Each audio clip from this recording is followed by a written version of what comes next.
Selamat malam Bu, perkenalkan nama saya Veteran Site. Saya akan menjelaskan tentang prinsip perencanaan strategis dan peran stakeholder dalam pengambilan keputusan. Definisi perencanaan strategis. Perencanaan strategis sistem informasi merupakan proses yang digunakan oleh organisasi atau perusahaan untuk mengintegrasikan aplikasi sesuai tujuan bahwa sistem strategis adalah sumber daya organisasi yang paling penting dapat memberikan keuntungan strategis dan meningkatkan kinerja organisasi. Organisasi yang telah menerapkan sebuah SISP menjadi lebih baik dan memiliki lebih sedikit masalah serta efektif dalam pelaksanaan rencana mereka.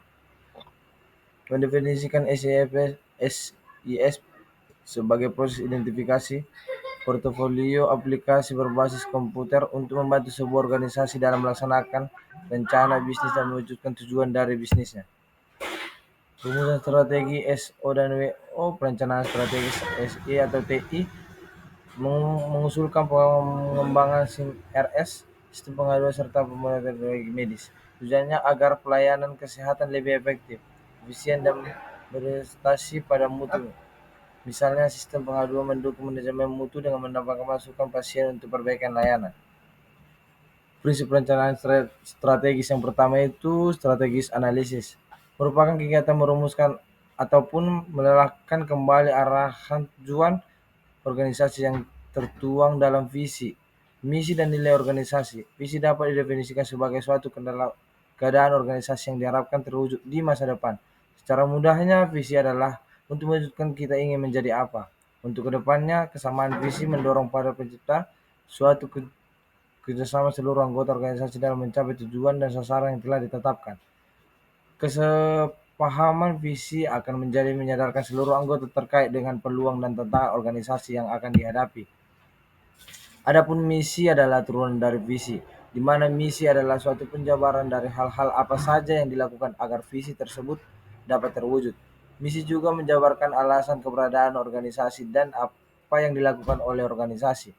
Visi dan misi hendaknya juga merupakan komitmen seluruh anggota organisasi dari mulai level pimpinan sampai bawahan.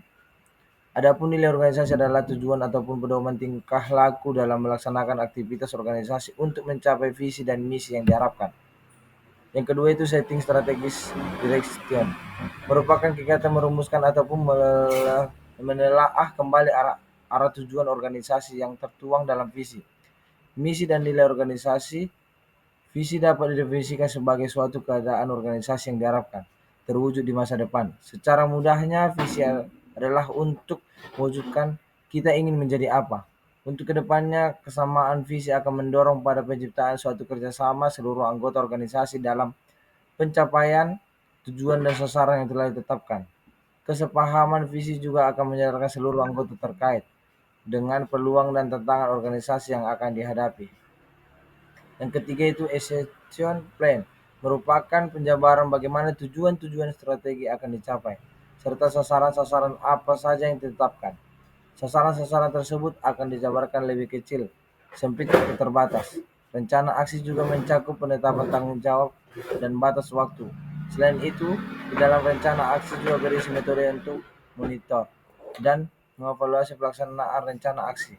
Rencana aksi juga kadang dapat berisi rencana bagi setiap bagian. Selain itu, rencana aksi juga dapat berisi perencanaan anggaran untuk setiap program. Stakeholder dalam pengambilan keputusan. Stakeholder merupakan penggunaan jasa praktikan atau konsumen yang menggunakan jasa praktikan. Contohnya seperti direktur rumah sakit tempat magang dilakukan, maupun supervisor di lokasi praktik. Kepuasan penggunaan atau keputusan konsumen merupakan pengevaluasian dan pengembalian antara harapan pengguna atau konsumen dengan kenyataan yang telah diterima. Keputusan stakeholder adalah atau penggunaan tenaga praktikan yang dimaksud merupakan penilaian yang diberikan oleh stakeholder terhadap praktikan rekam medis yang dapat memenuhi kebutuhan dan harapan stakeholder. Berdasarkan hasil survei dengan menggunakan checklist atau wawancara secara garis besar, stakeholder puas dengan kinerja praktikan. Hal ini diketahui dari skor tingkat kepuasan stakeholder yang berada dalam rentang nilai 4 sampai 5 yang artinya puas atau sangat puas. Kesimpulan, perencanaan strategis merupakan proses penting yang menentukan arah jangka panjang atau organisasi melalui serangkaian tahapan yang sistematis, mulai dari perumusan visi dan misi, analisis lingkungan internasional dan eksternal hingga implementasi dan evaluasi strategi.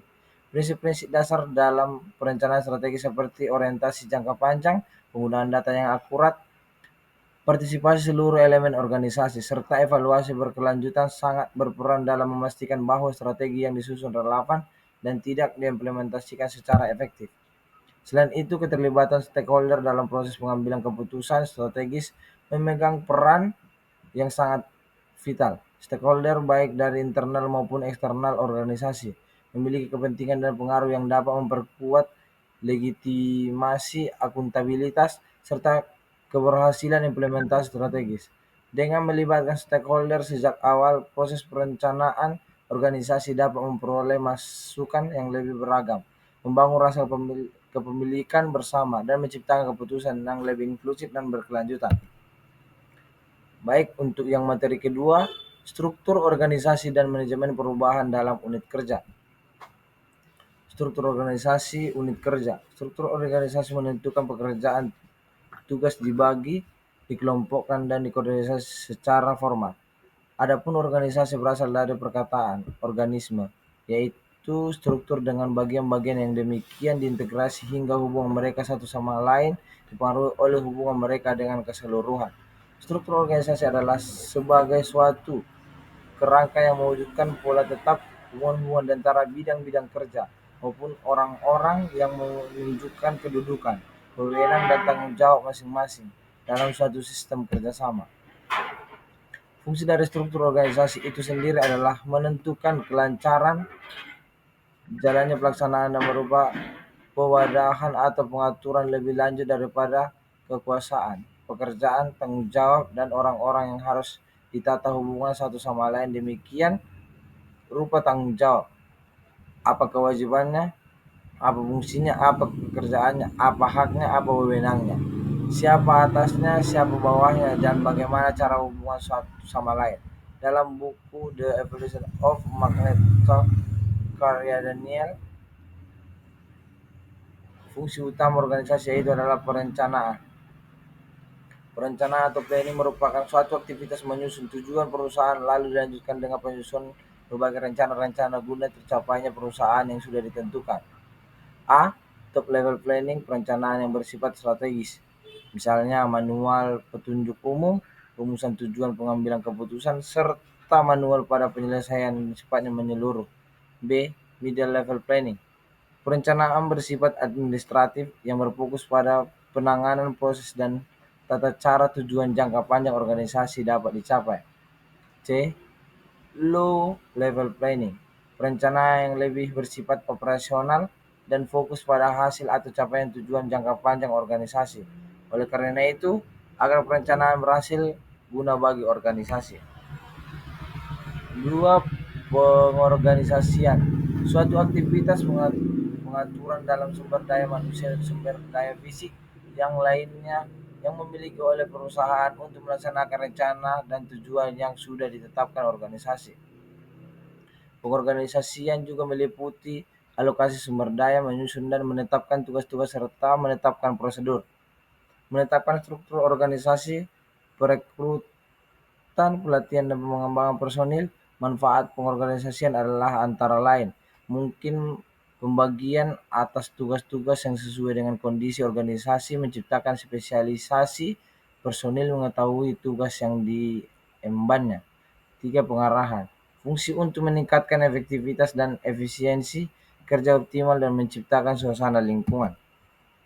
Adapun misi dan turunan dari visi, di mana visi adalah suatu penjabaran dari hal-hal yang diukur dari visi tersebut dapat diwujudkan. Misi juga dijabarkan alasan keberadaan organisasi, apa yang dilakukan organisasi.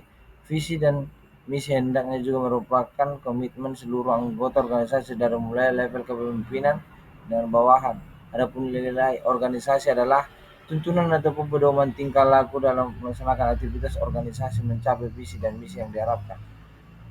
Ketiga, essential plan merupakan penjabaran bagaimana tujuan atau strategi akan dicapai, serta sasaran sasaran apa saja yang ditetapkan. Sasaran-sasaran tersebut akan dijabarkan lebih kecil, sempit atau terbatas. Rencana aksi juga mencakup penetapan tanggung jawab dan batas waktu.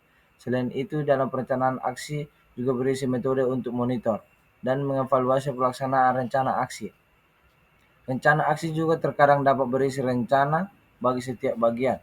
Selain itu, rencana aksi juga dapat berisi perencanaan anggaran untuk setiap program. Stakeholder merupakan penggunaan jasa praktikal atau konsumen yang menggunakan jasa praktik.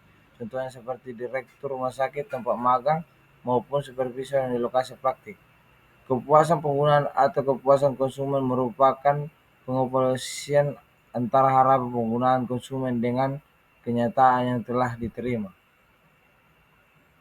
Kepuasan stakeholder juga menggunakan praktik yang dimana maksud merupakan penilaian bersifat stakeholder terhadap praktik rekam medis dapat memenuhi kebutuhan dan harapan stakeholder. Berdasarkan hasil survei, menggunakan checklist dan wawancara secara garis besar puas dengan kerja praktik.